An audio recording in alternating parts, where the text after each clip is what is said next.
ஒரு மாத காலமாக சீரான குடிநீர் விநியோகம் செய்யாத மாநகராட்சியை கண்டித்து பொதுமக்கள் காலி குடங்களுடன் சாலை மறியலில் ஈடுபட்டனர். வேலூர் மாநகராட்சிக்குட்பட்ட ஆரன்பாளையம் ஜென்ட் சுதீப் அப்துல் காதர் தெருவில் சுமார் 500க்கும் மேற்பட்ட குடும்பங்கள் வசித்து வருகின்றன. இப்பகுதியில் கடந்த ஒரு மாத காலமாக சீராக குடிநீர் வழங்கப்படவில்லை என தெரிகிறது. இதனால் அவதிப்பட்டு வந்த பொதுமக்கள் இது குறித்து பலமுறை மாநகராட்சிக்கு புகார் அளித்தும் எவ்வித நடவடிக்கையும் எடுக்கப்படவில்லை என கூறப்படுகின்றது. இதனால் ஆத்திரமடைந்த பொதுமக்கள் சாலை மறியலில் ஈடுபட்டனர். தெருவுல தண்ணி சரியாக வரவில்லை. இதனால நாங்க மறியல் போராட்டம் பண்றோம். குடிக்கிறதுக்கும் மூஞ்சி கழுவுறதுக்கு இப்ப நோம்பு காலத்துக்கு எங்களுக்கு தண்ணி இல்லாத நாங்க ரொம்ப கஷ்டம். சின்ன சின்ன பசங்களை வச்சு நம்ம எங்க தண்ணி கழுவோம்? போர் கூட சரியில்லை. நாங்க எல்லாருக்கிட்ட ரிப்பேர் பண்ண யாரும் எங்களுக்கு என்ன ஏதும் கேட்கறது இல்லை. சாலை மறியல் போராட்டம் குறித்த தகவல் அறிந்த காவல்துறையினர் சம்பவம் இடத்திற்கு வந்து பொதுமக்களிடம் சமாதான பேச்சுவார்த்தை நடத்தினர். மாநகராட்சி நிர்வாகத்திடம் பேசி சீராக குடிநீர் வழங்க ஏற்பாடு செய்வதாக அவர்கள் உறுதியளித்ததை தொடர்ந்து போராட்டம் கைவிடப்பட்டது.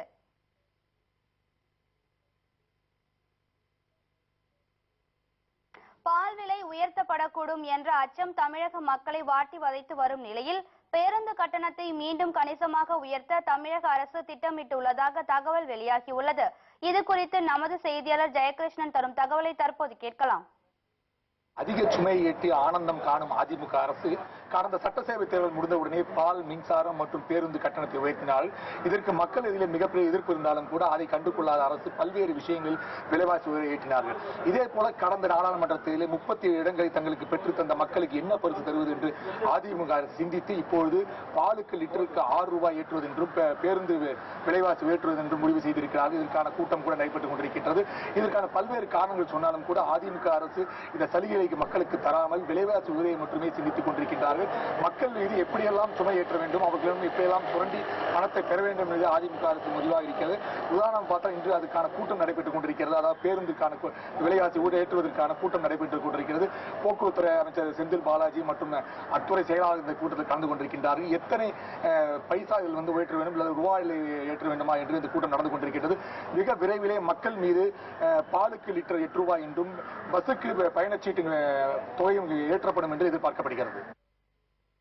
கோவை மாவட்டம் மேட்டுப்பாளையம் அருகே மான் வேட்டையாடிய 6 பேர் கொண்ட கும்பலை வனத்துறையினர் கைது செய்துள்ளனர். மேட்டுப்பாளையத்தை அடுத்த சிறுமுகை வனப்பகுதியில் வனத்துறையினர் தீவிர ரோந்து பணியில் ஈடுபட்டிருந்தனர். அப்போது பவானி நீர்த்தேக்கம் அருகில் 6 பேர் கொண்ட கும்பல் சமையல் செய்து கொண்டிருந்ததை கண்டு அவர்களை சுற்றி வளைத்து விசாரித்தனர். இதில் அவர்கள் அம்மன் புதூரை சேர்ந்தவர்கள் என்பதும் மானை வேட்டையாடி சமைத்துக் கொண்டிருந்ததும் தெரிய வந்தது. இதையடுத்து அவர்கள் 6 பேரும் கைது செய்யப்பட்டனர்.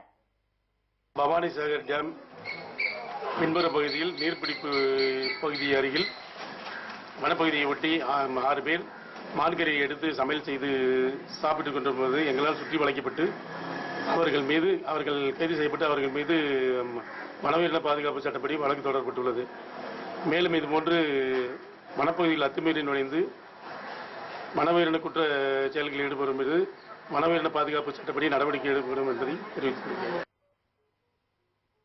இதையடுத்து அவர்கள் 6 பேரும் கைது செய்யப்பட்டனர். மேலும் அவர்களிடமிருந்து வேட்டைக்கு பயன்படுத்திய கத்தி மற்றும் மானின் உடலை வனத்துறையினர் பறிமுதல் செய்தனர். கைது செய்யப்பட்டவர்கள் மேட்டுப்பாளையம் நீதிமன்றத்தில் ஆஜர்படுத்தப்பட்டு கோவை மத்திய சிறையில் அடைக்கப்பட்டனர்.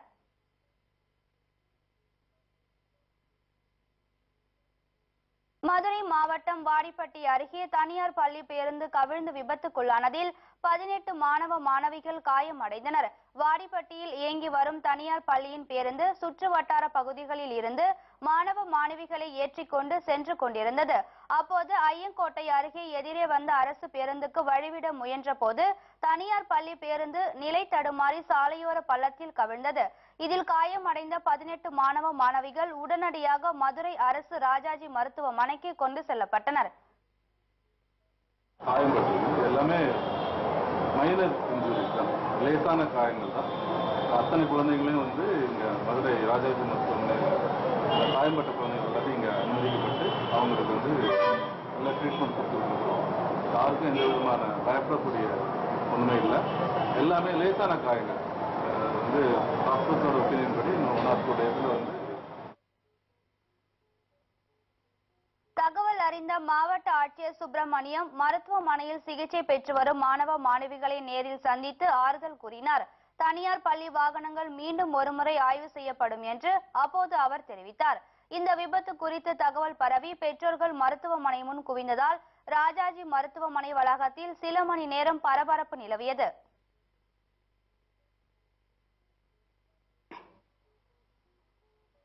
புதுச்சேரி மாநிலம் காரைக்காலில் கடந்த 4 மாத காலமாக ஊதியம் வழங்கப்படாததை கண்டித்து அரசு உதவி பெறும் பள்ளி ஆசிரியர்கள் உண்ணாவிரத போராட்டத்தில் ஈடுபட்டு வருகின்றனர்.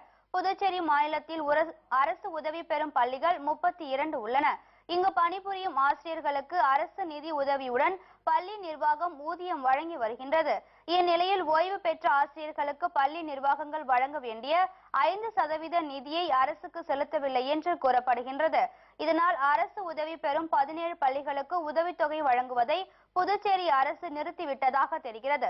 இதனால் அந்த பள்ளிகளை சேர்ந்த 700க்கும் மேற்பட்ட ஆசிரியர்களுக்கு கடந்த 4 மாத காலமாக பள்ளி நிர்வாகங்கள் ஊதியம் வழங்கவில்லை. இதனை கண்டித்து காரைக்கால் தூய மரியன்னை பள்ளி வாசலில் ஆசிரியர்கள் உண்ணாவிரத போராட்டத்தில் ஈடுபட்டனர். அரசு 2ஆம் தேதி 95% வழங்கியும் இந்த 5% எங்களுடைய நிர்வாகம் கட்டி எங்களுக்கு அந்த ஊதியத்தை வழங்காமல் இருப்பதற்கு கண்டித்து இன்று இந்த உண்ணா நோன்பு போராட்டம் இருக்கிறோம். இந்த நிலைக்கு ஒரு முடிவு வரும் வரை நாங்கள் எங்களுடைய போராட்டத்தை தொடருவதாக முடிவு செய்திருக்கின்றோம். அரசும் நிர்வாகமும் இணைந்து இதற்கு ஒரு நல்ல முடிவை விரைவில் தர வேண்டும் என்பதுதான் எங்களுடைய கோரிக்கை.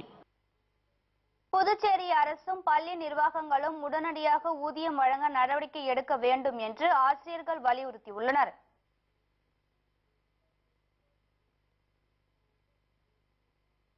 பவானி ஆற்று நீரை பம்பு செட் பாசனத்திற்கு பயன்படுத்த அனுமதி வழங்க நடவடிக்கை எடுக்க வலியுறுத்தி வரும் 5ஆம் தேதி உழவர் தின பேரணி நடத்தப்பட உள்ளதாக தமிழக விவசாயிகள் சங்கம் அறிவித்துள்ளது. கோவை மாவட்டம் மேட்டுப்பாளையம் அருகே உள்ள மத்தம்பாளையத்தில் தமிழக விவசாயிகள் சங்கத்தின் ஆலோசனை கூட்டம் நடைபெற்றது.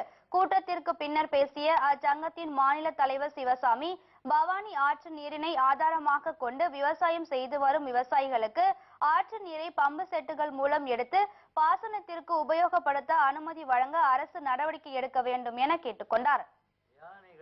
அரசே ரப்பர் குண்டால் அடித்தோ அல்லது வேறு வகையிலோ வன எல்லைக்குள்ளே விரட்டி அடிக்க வேண்டும், வெளியே வரக்கூடாது. மற்ற சிறிய விலங்குகள் அனைத்தையும் விவசாயிகளே அழித்து பயிர்களை காப்பாற்ற வேண்டும் என்ற நோக்கத்தோடு அதற்கான அனுமதி கொடுக்க வேண்டும் என்ற இந்த கோரிக்கை தமிழகம் முழுவதும் வலியுறுத்தப்படும்.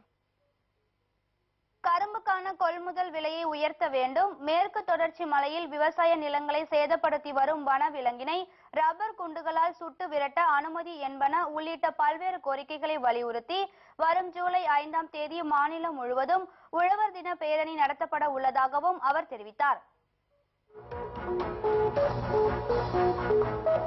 சிறிய விளம்பர இடைவேளைக்கு பிறகு மேலும் பல செய்திகளை காணலாம். தொடர்ந்து இணைந்திருங்கள் நமது கேப்டன் தொலைக்காட்சி.